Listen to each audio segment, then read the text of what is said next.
તો મિત્રો આજે હું બ્રાન્ચ એપ્લિકેશન ઉપર વાત કરવાનો છું. બરાબર. બ્રાન્ચ એપ્લિકેશનમાં આજે આપણે લોન અપ્લાય કરશું. બરાબર. તો પ્લે સ્ટોરની અંદર 4.5ની રેટિંગ આપેલી છે અને 10 મિલિયન મિત્રોએ આ એપ્લિકેશનને ડાઉનલોડ કરી છે. બરાબર. બ્રાન્ચ એપ્લિકેશન મિત્રો છે ને RBI થી રજિસ્ટ્રેશન અને NBFC કંપની છે. બરાબર. અને મિત્રો બ્રાન્ચ એપ્લિકેશન એને સ્ટાર્ટિંગ 500 રૂપિયાથી માંડીને 2 લાખ સુધીની લોન આપણને પ્રોવાઈડ કરે છે. એક ક્રેડિટ પ્રોવાઈડ કરે છે. જેમ આપણે રીપેમેન્ટ કરશું ને તે આપણને વધારે લિમિટ પ્રોવાઈડ કરશે. ધીરે ધીરે આપણે 500 રૂપિયા લીધા, 500 રૂપિયા પે કરી દીધા તો આપણને 1000 રૂપિયા લિમિટ મળશે. તે રીતની વધારશે. બરાબર. અને જે આપણે લોન અપ્લાય કરવાની જે પ્રોસેસ જે છે ને એ ડિજિટલ જ રહેશે. અને જે એનું ટેન્યુર એટલે કે કેટલા મહિના માટે, તો એ 62 દિવસથી માંડીને 12 મહિના સુધીનું રહેશે એનું ટેન્યુર. બરાબર. આનું જે ઇન્ટરેસ્ટ રેટ જે છે ને એ 2% માંડીને 4%નું છે સ્ટાર્ટિંગનું. બરાબર. જે મિત્રો દેખાય છે ને, જે આપણને બતાડે છે ને એ રિયલમાં સાચું નથી હોતું મિત્રો. બરાબર. બ્રાન્ચ એપ્લિકેશનમાં સાચે જ ઇન્ટરેસ્ટ વધારે છે, પ્રોસેસિંગ ફી પણ વધારે છે. બરાબર. અને ચાર્જસ વધારે છે. બરાબર. તમે 1000 રૂપિયા લેશો ને તો તમારા ખાતામાં મિનિમમ 800 થી 700 રૂપિયા ખાતામાં આવશે. બરાબર. બાકી ઇન્ટરેસ્ટ ને પ્રોસેસિંગ ફી ને એવા ચાર્જસ છે.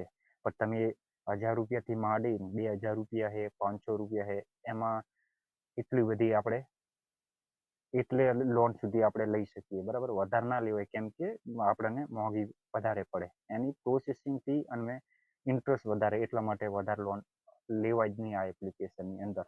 એ પણ ક્યારે લેવાય મિત્રો ખબર છે? આવી એપ્લિકેશનમાં 1000 છે, 1500, 2000 રૂપિયા કે કોઈ સારી એપ્લિકેશન, નાવી એપ્લિકેશન છે, મનીવ્યુ એપ્લિકેશન છે, અમુક જે NBFC કંપની છે એ આપણને લોન પ્રોવાઈડ ના કરે.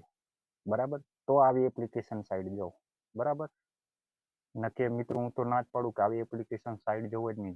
જ્યાં સુધી સારી એપ્લિકેશનો આપણને લોન પ્રોવાઈડ કરે છે ઓછા ઇન્ટરેસ્ટ પર, ત્યાં સુધી આવી એપ્લિકેશન સાઈડ ના જવું. તો નાવી એપ્લિકેશન, મનીવ્યુ એપ્લિકેશન આપણને લોન પ્રોવાઈડ ના કરતી હોય તો બ્રાન્ચ એપ્લિકેશન સાઈડ જાઓ.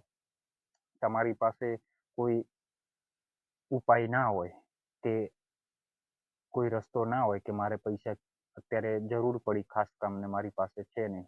બરાબર. તો આવી એપ્લિકેશનનો યુઝ કરો. બરાબર.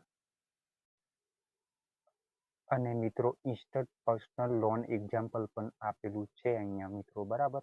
આપણે બ્રાન્ચ એપ્લિકેશનમાં 20,000 રૂપિયાની લોન લેશું ને તો એનું જે ટેન્યુર જે છે ને એ 3 મહિનાનું રહેશે. એ 3 મહિનાની અંદર આપણે રીપેમેન્ટ કરવાનું રહેશે. એનું ઇન્ટરેસ્ટ જે છે ને એ સ્ટાર્ટિંગનું 72.7નું રહેશે મિત્રો. બરાબર. અને મંથલી ઇન્ટરેસ્ટ રેટ 2.5%નું રહેશે મિત્રો. જોઈ લો. અને પ્રોસેસિંગ ફી 899 રૂપિયા રહેશે અને GST 161 રૂપિયા અને ઇન્ટરેસ્ટ 1510 રૂપિયા અને એની EMI જે બનશે ને એ 7170 રૂપિયા. બરાબર. અને 20,000ની અંદર બધી પ્રોસેસિંગ ફી અને એનું ઇન્ટરેસ્ટ એ ચાર્જસ કપાતા આપણા ખાતામાં જે પૈસા આવશે ને એ 18,940 રૂપિયા. બરાબર. અને ટોટલ રીપેમેન્ટ જે કરવાનું રહેશે ને એ મિત્રો 21,510 રૂપિયા. જોઈ લો મિત્રો. પ્રોસેસિંગ ફી 899 રૂપિયા, 161 રૂપિયા GST અને ઇન્ટરેસ્ટ 1,510 રૂપિયા કપીને આવશે. બરાબર. અને રીપેમેન્ટ કરવાનું કેટલા રહેશે? 21,510 રૂપિયા. બરાબર. અને અહીંયા નીચે લખેલું છે some customers may be charges a late fee. કે તમે કોઈ પણ EMI ચૂકશો ને તો તમારા પર આ ફી લગાડશે, ચાર્જસ લગાવશે અને ઇન્ટરેસ્ટ વધારી દેશે. બરાબર. આ એપ્લિકેશન તો મિત્રો કોઈ તમને બેંકથી લોન ના મળતી હોય, કોઈ NBFC કંપની હોય કે નાવી એપ્લિકેશન છે, મનીવ્યુ એપ્લિકેશન છે, ક્રેડિટ બી એપ્લિકેશન છે, ત્યાંથી તમને લોન ન મળતી તો જ આવી એપ્લિકેશન સાઈડ જો. બરાબર. મારું કેવું છે તો આટલા રૂપિયા આપણે વધારાના ભરવાના આવે, તમે કેલ્ક્યુલેટ કરી શકો. બરાબર. તો એમને અહીંયા કોન્ટેક્ટની અંદર ઈમેલ આપી છે. તમારે કોઈ એપ્લિકેશનમાં ઇસ્યુ આવતું હોય તો અહીંથી તમે ઈમેલ કરી શકો. બરાબર. અને હું તમને એમ નથી કહેતો તમે આ જ લોન એપ્લિકેશનને યુઝ કરો અને લોન અપ્લાય કરો, બરાબર. તમારી પાસે કોઈ રસ્તો ના હોય, તમે નાવી એપ્લિકેશન છે, અમુક જે એનબીએફસી કંપની છે તે ઓછા ઇન્ટરેસ્ટ, આના કરતાં તો ઓછા જ ઇન્ટરેસ્ટમાં આપશે. મની વ્યૂ છે, નાવી એપ્લિકેશન છે, એ તમને ના આપતી હોય અને તમારે 1000 થી 2000 રૂપિયાની જરૂર હોય અને તો આ એપ્લિકેશન સાઇટ જો. બાકી હું તો બિલકુલ ના પાડું કે આવી એપ્લિકેશન સાઇટ તમે ના જો. જ્યાં સુધી નાવી એપ્લિકેશન છે, મની વ્યૂ એપ્લિકેશન છે, અહીંયાથી આપણને લોન મળતી હોય ને તો આ એપ્લિકેશન સાઇટ એવોઇડ કરો, આવી એપ્લિકેશનને, બરાબર. આની અંદર તમારે ઇન્ટરેસ્ટ પ્રોસેસિંગ ફી જ વધારે દેવાનું રહેશે. પછી તમારે રીપેમેન્ટ કરવાનું રહેશે ને એ પણ તમારે એમાંય તમારે પ્રોસેસિંગ ફી ઇન્ટરેસ્ટ લાગુ પાડશે. એટલે બંને થઈને તમને એમ કે લૂંટવાના ધંધા કરશે, ડબલ પૈસાનો ચાર્જ કરશે, બરાબર. તમારી પાસે કોઈ રસ્તો ના હોય અને તમારે ખાસ કામ આવી ગયું હોય, તમારું કામ અટકી ગયું હોય તો જ આવી એપ્લિકેશનનો ઉપયોગ કરો. એ પણ હું તો કહું કે 1000 થી 2000 થી બસ એટલી રેન્જમાં તમે પૈસા આ એપ્લિકેશનમાં લઈ શકો. તમે વધારે લેશો ને તો તમારે વધારે રીપેમેન્ટ કરવાનું રહેશે. તમે એમાં ફ્રી નહીં થઈ શકો, બરાબર. એટલે તમે એક લોનની જાળમાં ફસાઈ જશો, પછી નીકળવું બહુ મુશ્કેલ છે, બરાબર. હું અત્યારે લોન અપ્લાય કરીશ, બરાબર. બ્રાન્ચ લોન એપ્લિકેશનની અંદર આપણને કેટલી ક્રેડિટ પ્રોવાઈડ કરે છે બ્રાન્ચ એપ્લિકેશન, બરાબર. લેવાની તો છે મારે 500 થી માંડીને 2000 સુધી વચ્ચે જ હું લઈશ. મારો ક્રેડિટ સારો છે, સિબિલ સારો છે તો કરો મિત્રો, બરાબર. તો ચલો એપ્લિકેશનને પ્લે સ્ટોરની અંદર આવી અને ડાઉનલોડ કરી લેવાની. તો ચલો એપ્લિકેશનને ઓપન કરીએ. એપ્લિકેશનને ઓપન કરી દેવાની. તો આ રીતનું ડેશબોર્ડ ખુલશે. ઇંગ્લિશ રાખવાની, ચૂઝ કરવાની આ ભાષા. તે પછી કન્ટિન્યુ જે લખેલું છે ને તેના પર ટેપ કરશું. ચાલો,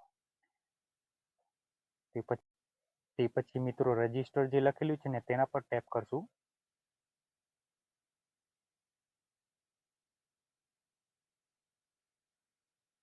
તે પછી આ રીતનું ઇન્ટરફેસ આવશે. તો બીજા નંબરનું જે ઓપ્શન લખેલું છે ને તેના પર ટેપ કરશું. આઈ એમ ન્યૂ ટુ બ્રાન્ચ જે લખેલું છે ને તેના પર ટેપ કરશું. તે પછી આ રીતનું ઇન્ટરફેસ આવશે. જોઈ લો મિત્રો, અહીંયા રજિસ્ટર વિથ ફોન નંબર જે લખેલું છે ને તેના પર ટેપ કરશું. ચલો, પછી અહીંયા જે તમારો આધાર કાર્ડથી મોબાઈલ નંબર જે લિંક હોય ને એ મોબાઈલ નંબર નાખો, બરાબર. ચલો,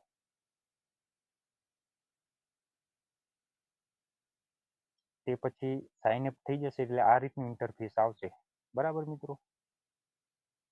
તે પછી જે અપ્લાય નોવ જે લખેલું છે ને મિત્રો તેના પર ટેપ કરશું.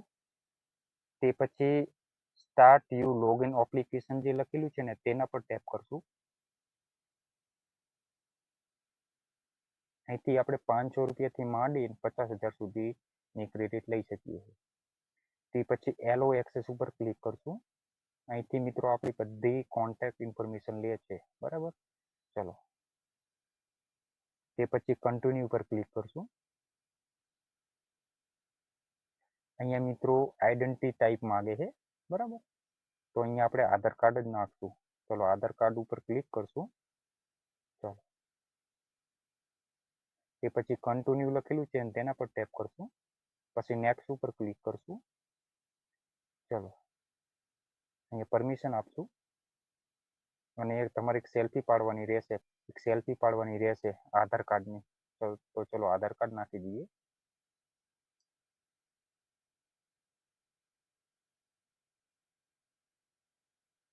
આપણું આધાર કાર્ડનું વેરિફિકેશન થઈ ગયું છે મિત્રો, બરાબર. તે પછી મિત્રો બેસિક ઇન્ફોર્મેશન અહીંયા નાખવાની રહેશે તમારે, બરાબર. તમારું નામ છે, બેસિક ઇન્ફોર્મેશન નાખવાની રહેશે અહીંયા, બરાબર. તમારું એડ્રેસ છે, બેસિક ઇન્ફોર્મેશન નાખ્યા પછી આપણને 1500 રૂપિયાની લિમિટ મળી છે. તો જે કન્ટિન્યુ જે લખેલું છે ને તેના પર ટેપ કરશું. ચલો, તે પછી સિલેક્ટ લોન ટર્મ લખેલું છે તેના પર ક્લિક કરશું.